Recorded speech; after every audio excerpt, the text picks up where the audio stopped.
Okay, so now we're gonna shape our dough. This is gingerbread dough, so it looks a little bit different than a regular sourdough loaf, but it all is the same process.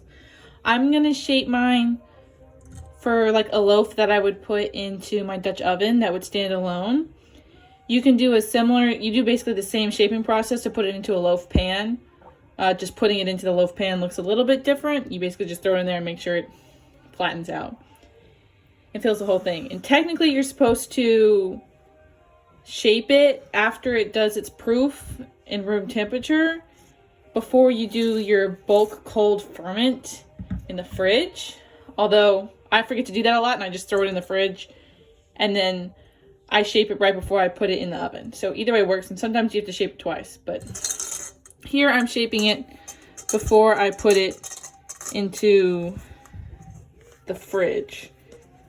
So you're gonna get it out onto your clean surface. Try to keep it all in one piece because it often doesn't want to reintegrate pieces that have been lost from it. It's like all this in the bowl, I probably won't really be able to get it back into my loaf. So then what I'm going to do is basically I'm going to take it and fold it over.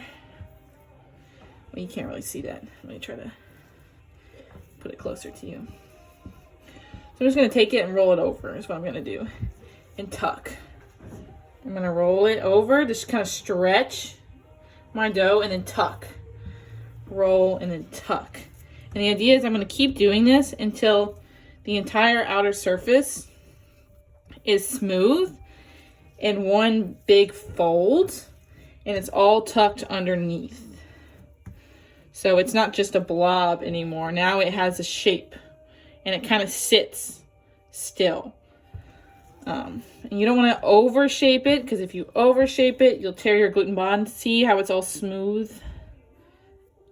So that means it's all shaping on the bottom. I'm going to flip it into my Banneton because I'm using one of those this time. And so on the bottom, it's not smooth. But what I'll do is I'll flip this out onto my parchment paper or into my loaf pan, and the top will be all smooth. Sometimes when I flip it out, though, it'll require me to reshape it and then put it in. But that's essentially all you're doing when you're shaping your dough, is giving it cohesive structure.